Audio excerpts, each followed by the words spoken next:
जे को बचन कमावे संतन का, सो गुर प्रसादे तरे। इकरा।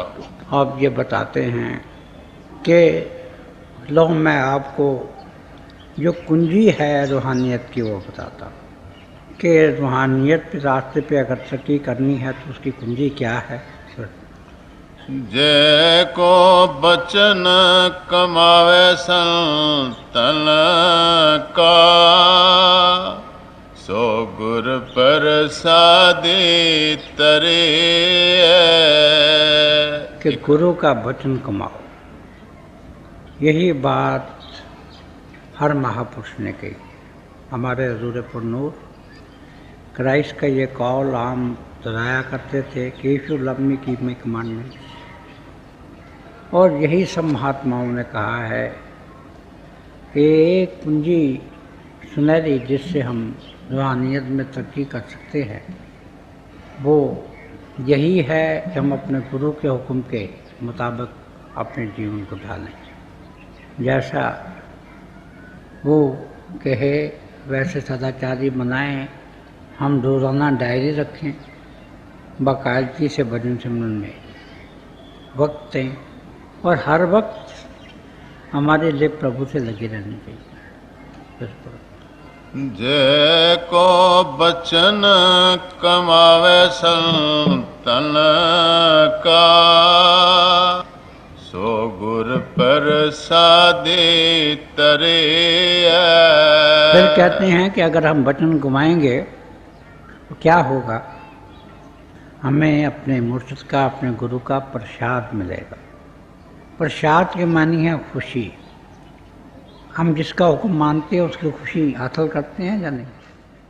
अगर कोई बच्चा माँ बाप का हुक्म माने, उनके कहने पे चले तो हम उसकी खुशनुदी हासिल करते हैं। इसी तरह से हम अगर प्रभु के कहे के मुताबिक अपना जीवन करें तो हम उसकी खुशी हासिल करेंगे। और जिसने उसकी खुशी हासिल कर ली उसका ये जहान भी संवर गया और आगपत भी संवर गया। तो यही कहते हैं कि अगर हम उसका हुक्म मानेंगे तो हमें उसकी खुशी हासिल होगी। और प्रभु की जो खुशी हासिल होती है तो दोनों जहान हमारे बन जाते हैं। अब फिर ये शब्द है इकरा हो, जैसा कि हमारे हजूर पुरनूर फरमाया करते थे कि ये मुसलमान अमर है, इसे गांठ से बांध दो। कि जिसने प्रभु को पाया है उसने अपने मुर्शिद के हुक्म के मुताबिक अपना जीवन ढाला है। जिसने अपने गुरु की खुशी हासिल की है उसने हमेशा के लिए आनंद और सरसारी पाई। क्योंकि जब तक गुरु की खुशी हासिल नहीं होती रूहानियत में हमारी तरक्की नहीं हो सकती। कोट तीरथ मज्जन स्नाना, इस कल में मैल परे जाए। अब फिर वो हमें अपराविद्यों के साधनों की तरफ ले आते हैं। कहते हैं कि हम ये समझते हैं कि जब हम तीर्थों पे जाएंगे, वहाँ जब हम स्नान करेंगे तो हमारे पिछले सब पाप धुल जाएंगे। अब कहते हैं ये हकीकत नहीं है। तीर्थ तो मुबारक हैं क्योंकि वहाँ किसी वक्त किसी महापुरुष ने अपने पवित्र चरण रखे थे, हम इज्जत करते हैं। मगर वहाँ जो स्नान करना है वो क्या है कि उन महापुरुषों ने जो कुछ तालीम हमारे लिए रखी है उस पर हम अमल करें। अब वैसे तो हम जाते हैं तीर्थों पे स्नान करते हैं और जब स्नान करते हैं तो हमारे बड़ा मलमल के जिस्म पे स्नान करते हैं। उसका नतीजा ये है कि हमारे जिस्म से मैल तो उतर जाती है मगर जो स्याही है हमारी रूह की, हमारे दिल की, वो नहीं जाती। जो स्याही है हमारे दिल की वो और बढ़ जाती है। क्यों? कि गुरूर हो जाता है कि हम इतनी बार हज पे गए हैं, हमने इतने बार जितने भी तीर्थ हैं उन सब की यात्रा की है। बजाय इसके कि वहाँ जाने से इंसान विनम्र हो, हम्बल हो, उसकी ईगो और बढ़ जाती है। और कुछ तो हम में से ये समझते हैं कि चलो जो आज तक हमने कर्म किए, जो किसी को धोखा दिया, जो किसी ने हमने बेकसूर का जो खून चूसा, मासूमों पे जो जुल्म किया, वो तो सब के सब धुल गए। हमारे पिछले पाप तो सारे धुल गए। अब नए सिरे से पाप कर लो, फिर अगले साल धो लेंगे। और यही बिल्कुल हमारी हालत होती है कि बजाय इसके कि हम वहाँ जाएं, वहाँ से प्रभु की याद सांस लाएं, वहाँ से हम ये सीख के आएँ कि हमारा सदाचारी जीवन कैसा होना चाहिए, हमें प्रभु से कैसे मिलना चाहिए। तो कहते हैं कि कल युग की यही समस्या है कि वहाँ हम जाते तो हैं अपने गुनाह साफ करने के लिए, मगर हम और गुनाहों का अंबार अपने सर पे ले आते हैं। पहले अगर हमारी खुद ही कम होती है, ईगो कम होती है, तो वो और बढ़ जाती है। हम विनम्र नहीं रहते। हम ये समझते हैं कि हमने तो इतनी बार हज किया है, हमारे जैसा दूसरा कौन है, हम तुम्हार दीगरे नेष्ट। ये हमारी हालत होती है। कोट तीर्थ मज्जन स्नाना, इस कल में मैल परी जय। साध संग जो हर गुण गावे, सो निर्मल कर ले जय। अब ये कहते हैं कि ये जो गुनाह हैं इनसे बचने का क्या तरीका है, या पापों की आलाइश को धोने का क्या तरीका है, कि हम किसी साधु की संगत में जाएं, किसी संत की संगत में जाएं, किसी महापुरुष की संगत में जाएं, किसी मुर्शिद कामल की संगत में जाएं। अब संगत क्या है?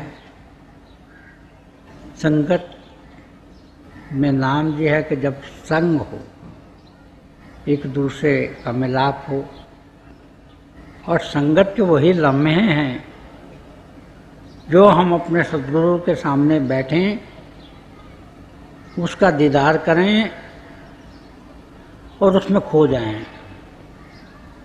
जब हम अपने आप को भूल जाते हैं, जब ये हो जाता है कि मैं नहीं, मैं की जगह तू ही तू हो जाता है, वो हैं संगत के लम्हे। हम कहते हैं हम 25 साल के सत्संगी हैं। सत्य है प्रभु, सत्य है वाहेगुरु। अब 25 साल नाम लिए हुए तो हो गए, मगर हम सत्संगी कितनी देर रहे? उतनी देर ना जितनी देर गुरु के सामने बैठ के उसमें खो गए, तो घर में वजन में बैठ के हम जिस्मानियत से ऊपर आ गए। कि यही कहते हैं कि जो साध की संगत करे, साध गुरबानी में उन महापुरुषों को कहते हैं जो त्रिगुण अतीत हों, उससे ऊपर ये स्टेज वाले, कम से कम 7 गति वाले। अगर हम उनकी संगत करेंगे तो हमारा बेड़ा पार हो जाएगा। साध संग जो हर गुण गावे, सो निर्मल कर ले जय। और साथ की संगत करे और उसी का गुणगान करे, तो तब हम असली मानव में पवित्र होते हैं। इसीलिए एक महात्मा ने बड़ी खूबसूरती से कहा है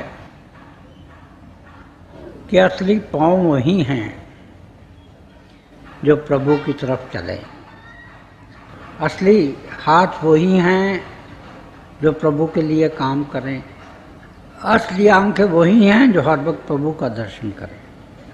असली कान वही हैं जो हर वक्त अपने गुरु का शब्द सुने, कीर्तन सुने। और यही बता रहे हैं कि जिसने पाया है, जिसने पवित्रता का जीवन हासिल किया है, उसका एक ही तरीका है, और वो ये है कि जो ऐसी हस्ती जो कि प्रभु रूप है, जो इंसानी जामे पे प्रभु काम जिस पे करता है, वो है जिसने mystery of life and death को खुद सॉल्व किया है और हमें उसके सॉल्व करने में कोशिश कर सकती है। उसकी अगर हमें संगत मिल जाए तो हमारी ये दुनिया भी समझ जाए और आखिरत भी समझ।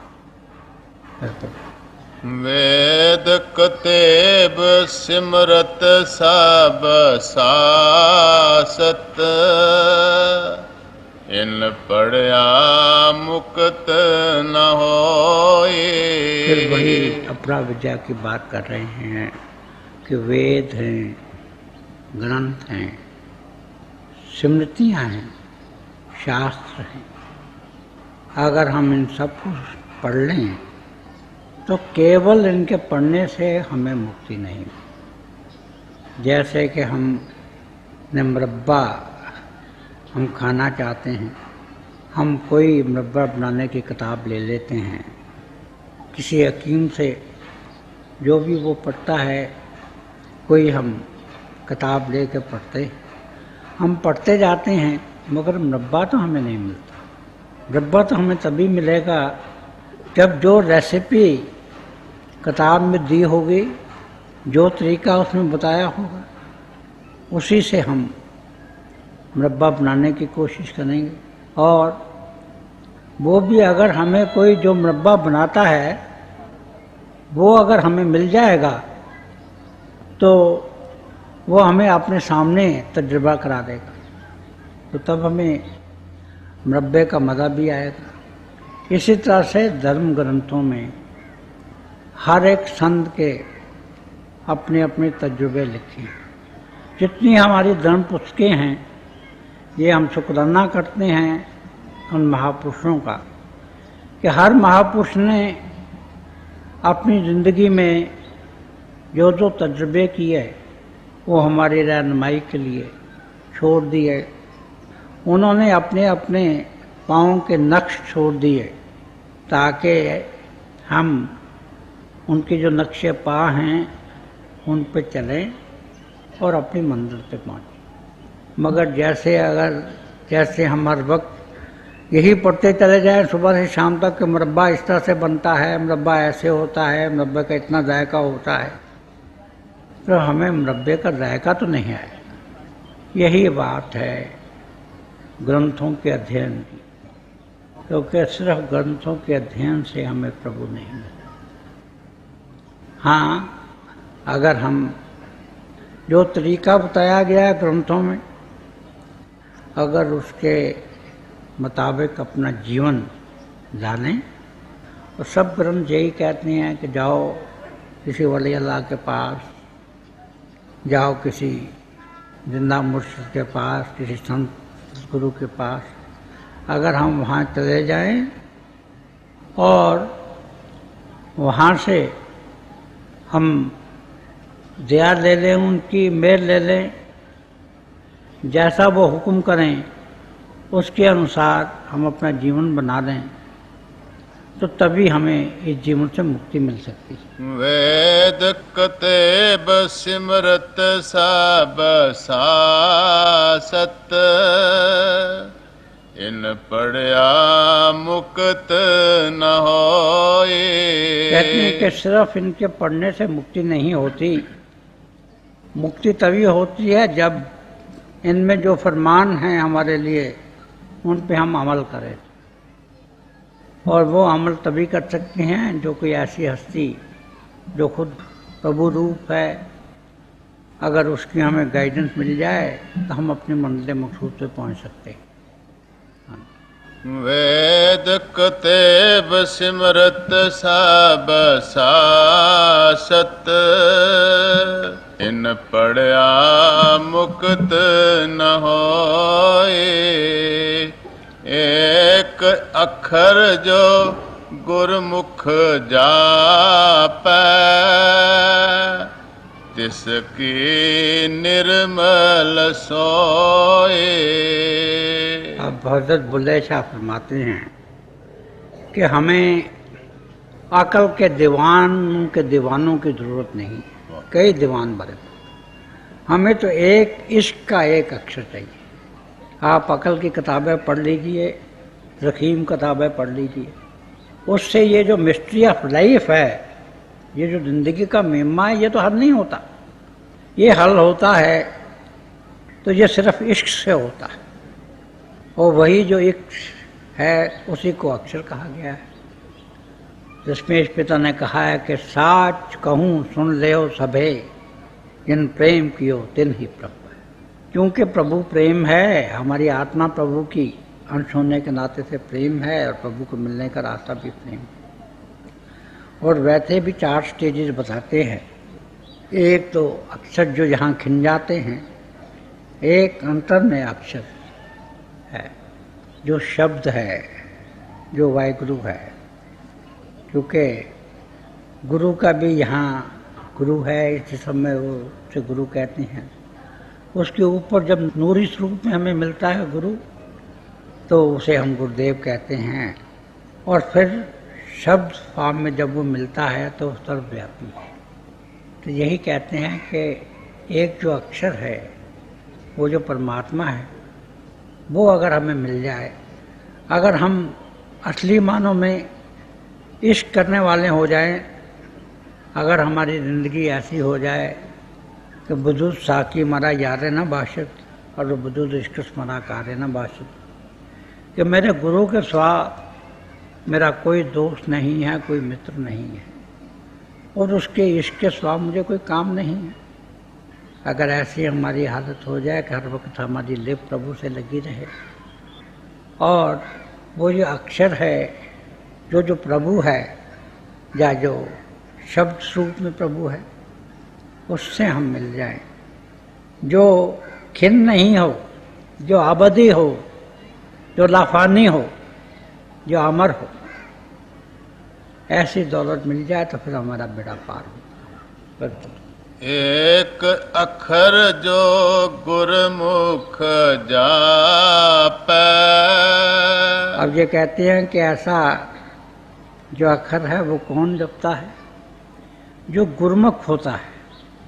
अब गुरमुख कौन है? जो माउथ पीस ऑफ गॉड बन जाए, जो जैसे में आवे खसम की बानी तैसा करी ज्ञान में ला लो। वो गुफ्ता है अल्लाह बोध करचिया हुकुम अब्दुल्ला बोध। जो इस हालत को पा जाए वो है गुरमुख। और गुरमुख जो है वो आप भी एक अक्षर जो है, जो प्रभु है, जो उसका प्रेम है, जो नाम मुजस्सम है, वो उसी को जपता है, उसी का गुणगान करता है, और दूसरों के भी रहनुमाई करता है कि वो उसी जो एक परमात्मा है, जिसका कोई सानी नहीं, जिसका कोई भाई नहीं, जिसका कोई बंधु नहीं, उसका खुद भी नाम जपता है और हमें भी उसका नाम जपाता है, और उसी प्रभु में हमें लीन कर देता है। एक अखर जो गुरमुख जापै तिसकी निर्मल सोए। तो वही अगर हम करेंगे इश्क, तो उसमें हम पाक होंगे, हम पवित्र होंगे। ये प्रभु की देन है। क्राइस्ट के जीवन में एक वाक़या आता है कि साइमन थे उनके शिष्य, बहुत अच्छे शिष्य थे। उन्होंने उन्हें अपने घर में दावत दी, इनवाइट किया। वो जब उनके यहाँ गए तो जैसे आम आता आदमी वो आए, वो बैठे। इतने में इन लोगों के जो जिस्मानी स्वरूप होते हैं वो भी चूँकि उनमें रब्बी ताकत होती है, बड़े पुरकशिश होते। तो उस तरफ एक वेश्वा जा रही थी। उसने देखा कि है ये रब्बी नूर है। वो बागी चली आई अब दूसरी बात ये होती है कि जब हम सतगुरु के सामने जाते हैं तो हमारे जो गुनाह हैं वो हमारे सामने आते हैं और लड़ना शुरू कर देते हैं, कांपना शुरू कर देते हैं। तो वो उनके चरणों में गिर पड़ी और उसने अपनी रिपेंटेंस में, पछतावे में इतना रोई वो कि क्राइस्ट के जो तरुण थे वो उसके आंसुओं से धुल गए। उसके बाद उसने अपने बालों से उनके चरणों को, हम आखिरकार हमारे जैसे सत्संगी होते हैं, साइमन के दिल में कुछ वसवसा हो गया, कुछ अभाव आ गया कि देखिए ये अपने आप को इतना बड़ा संत कहता है, सन ऑफ गॉड कहता है, प्रभु का पुत्र कहता है, मगर इसने दोस्ती एक वेश्या से लगा रखी। तो उस वक्त ये लोग समझ तो सब कुछ जानते हैं, दिलों के जानने वाले होते हैं, तो इन्होंने कहा भाई साइमन, अगर एक अमीर आदमी है, उसने एक से 500 रुपये लेने हों और दूसरे से 5000 रुपये लेने हों, तो दोनों पे किस पे उसने ज़्यादा कर्म किया? तो उसने बड़ी लापरवाही से जवाब दिया कि जिस पे 5000 रुपये देने। और फिर जब ये लोग ऑपरेशन करने पे आते हैं तो फिर कोई गंदा मुबार नहीं जाने देते, कहने लगे देखो तुमने मुझे अपने यहाँ बुलाया है, तुमने मेरे पाँव नहीं धोए, पानी से भी नहीं धोए, और इसने मेरे पाँव जो हैं वो पानी से नहीं अपने अश्रुओं से धोए या अपने आंसुओं से धोए। तुमने मेरे पाँव साफ नहीं किए, सुखाए नहीं, इसने अपने बालों से मेरे पाँव को सुखाया है। और तुम कहते हो कि तुम शिष्य हो, तुम समझते हो तुम बहुत बड़े प्रेमी हो। और उस वेश्या को कह दिया कि I forgive you for thou has love much, तो मैं इसलिए तुम्हें माफ़ करता हूँ, जितने पुराने गुनाह हैं सब माफ़ करता हूँ, क्योंकि तुमने बहुत प्रेम किया है। और यही हालत हमारे बड़े हजूर बाबा सावन सिंह जी महाराज की थी, यही हालत हमारे हजूर पुनूर संत कृपाल सिंह जी महाराज की। तब यही हमें बता रहे हैं कि भाई ये तो प्रेम का रास्ता है, जो गुरु से प्रेम करेगा वही पाएगा। खतरे ब्राह्मण सूद वैश्य, उपदेश चौवर्णों को साझा। अब यह हकीकत बता रहे हैं कि संत महात्मा जब भी इस संसार में आते हैं वो किसी खास फिरके को बिलोंग नहीं करते, वो तो सबके लिए साझे होते हैं। जब श्री गुरु नानक देव जी महाराज की हम 500 साला बरसी मना रहे थे तो गवर्नमेंट ऑफ इंडिया ने उन पे आर्टिकल मांगे थे, संतों से, महात्माओं से, लिटरेरी आदमियों से। तो हमारे हजूर पुनूर संत कृपाल सिंह जी महाराज से भी आर्टिकल मांगा था, और वह आर्टिकल सर्वश्रेष्ठ था, इसलिए सबसे पहले गवर्नमेंट ऑफ इंडिया ने उसे पब्लिश किया था और दुनिया के सब ज़बानों में उसका तर्जुमा हुआ था। और वो जो मजमून था, तबी मजमून, वो इस तरह से शुरू होता था कि Guru Nanak did not belong to the Sikhs alone, he belong to the entire mankind as the entire mankind belong to. कि गुरु नानक साहब सिर्फ सिखों के लिए नहीं थे, वो तो तमाम मनुष्य जाति के लिए थे, जिस तरह से तमाम मनुष्य जाति उसी के लिए थे। यही बात पंचम पातशाह बता रहे हैं कि ब्राह्मण, क्षत्रिय, शूद्र, वैश्य, जो सद्गुरु का उपदेश होता है वो दुनिया के लिए होता है, वो किसी खास मतलब के लिए नहीं होता। कहती हैं कि जो उपदेश दे रहे हैं ये खास फिरके के लिए नहीं है। कहते हैं कि से सब प्रभु के बनाए हुए हैं, एक नूर ते सब जग उपजिया, कौन पले कौन मंदे, मानुष की जात सब एक ही पहचान, कि ये सब बराबर हैं, चाहे वो शूद्र हैं, चाहे वैश्य हैं, चाहे ब्राह्मण हैं, चाहे गोरे हैं, चाहे काले हैं, चाहे सिख हैं, चाहे हिंदू हैं, चाहे मुसलमान हैं, चाहे यहूदी। जो संतों का उपदेश होता है वो समस्त मनुष्य जाति के लिए हुआ करता है। और ये कहते हैं जो मैं कह रहा हूँ ये हर एक को एप्लीकेबल है। जो प्रभु को पाना चाहता है वो किसी महापुरुष की सत्सुपस्थिति की खुशी ले, उसका प्रसाद ले, उसके हुक्म के मुताबिक अपना जीवन डाले तो तभी उसका कल्याण होगा। इसमें ये नहीं कि अगर कोई ब्राह्मण होगा या ऊंची जात का होगा तो जात की वजह से उसका कल्याण हो जाएगा। यहाँ जात पात की कोई तमीज नहीं। खतरे ब्राह्मण शूद्र वैश्य उपदेश चौवर्णों को सांझा गुरुमुख नाम जपै उदर सो कल में घट घट नानक माजा। अब ये कहते हैं कि वो गुरुमुख जो के नाम जपता है उसका उद्धार हो जाता है, वो प्रभु में लीन हो जाता है, वो अमर हो जाता है, लाफानी हो जाता है, वो प्रभु में एकमिक हो जाता है। किरण सूर्य में मिलकर सूर्य हो जाती है, पानी की बूंद समंदर में मिलकर समंदर हो जाती है।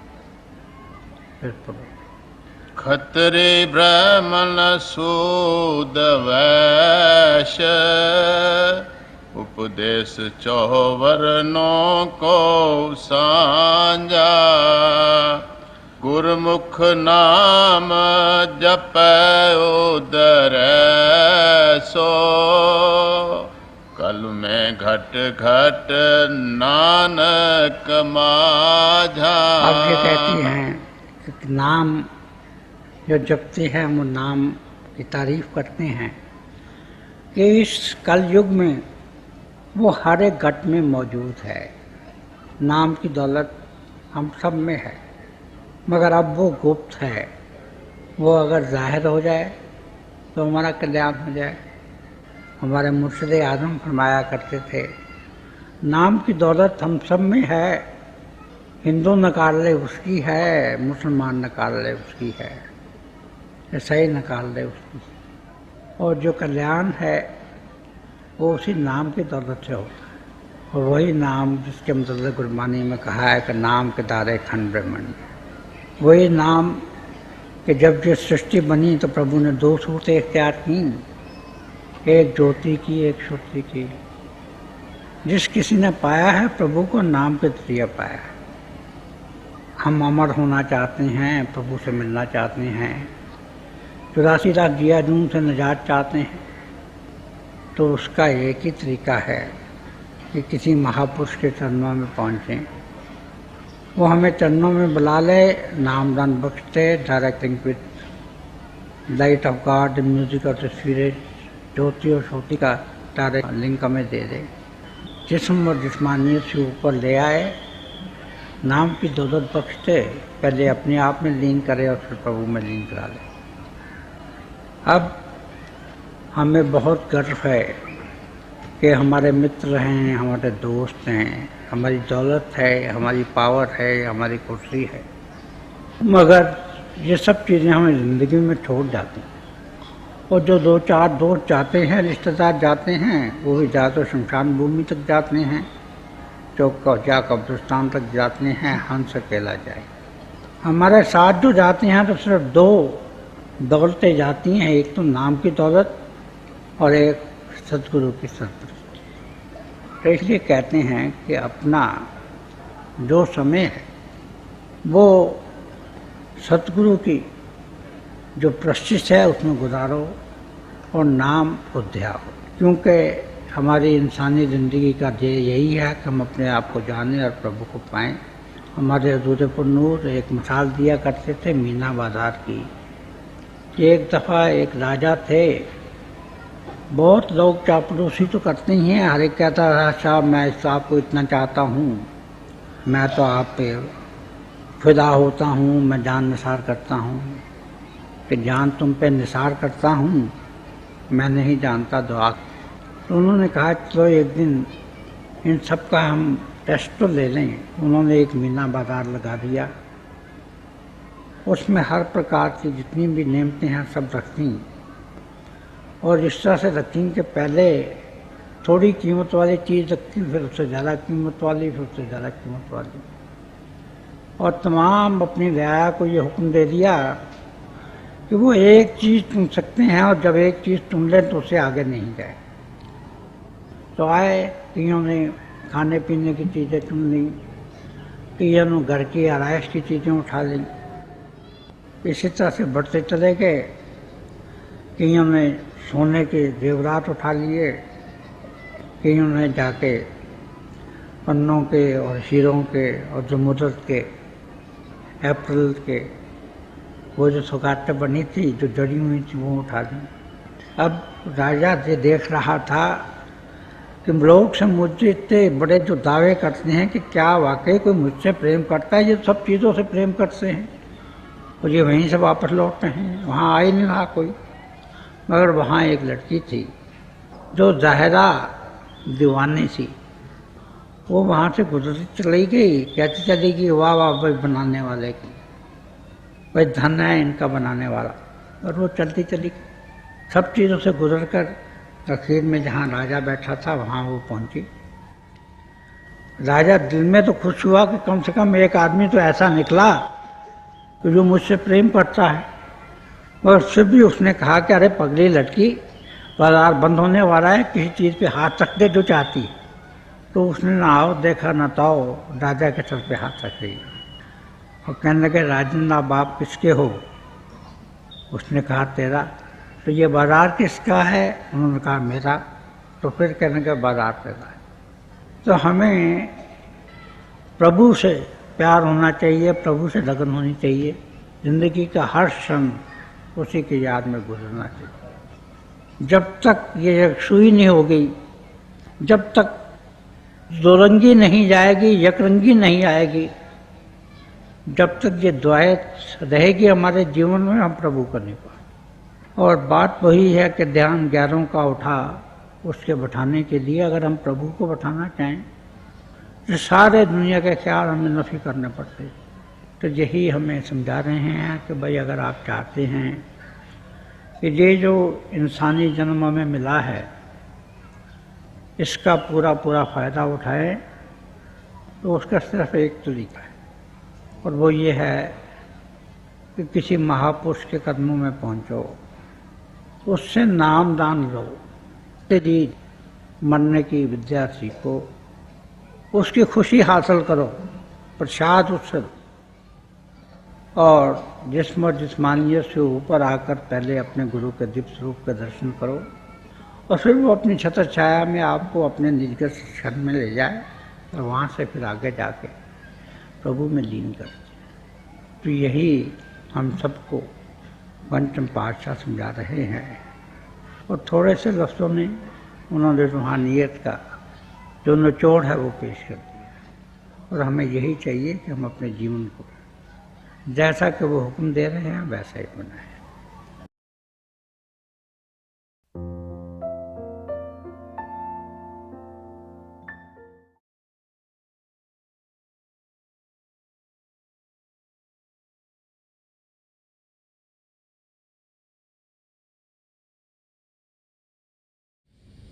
प्यारे भाई और बहनों, हम सब अभी दयालपुर संत दर्शन सिंह जी महाराज का सत्संग सुन रहे थे। ये हमारी खुशकिस्मती है कि ऐसे महापुरुषों के वचन हमें सुनने को मिलते हैं।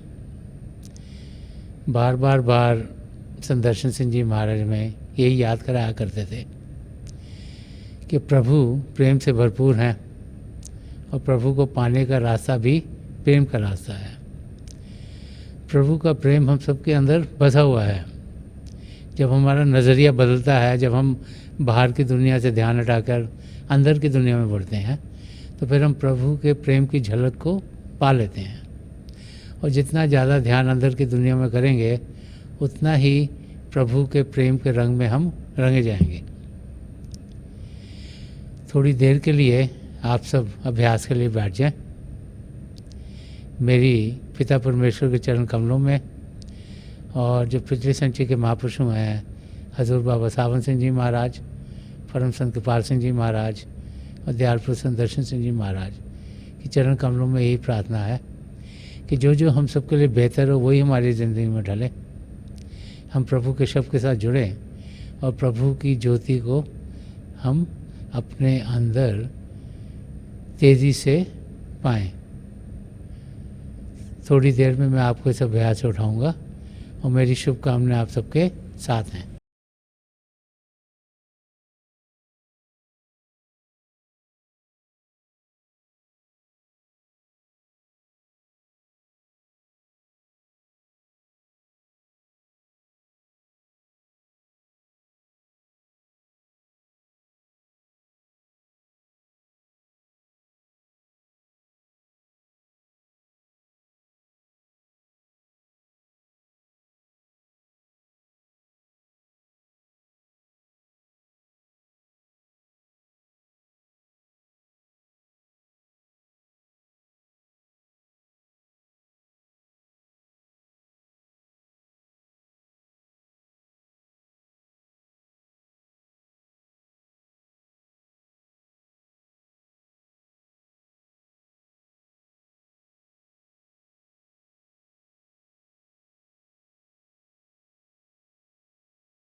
छोड़ दीजिए जी, प्लीज़ लीव ऑफ।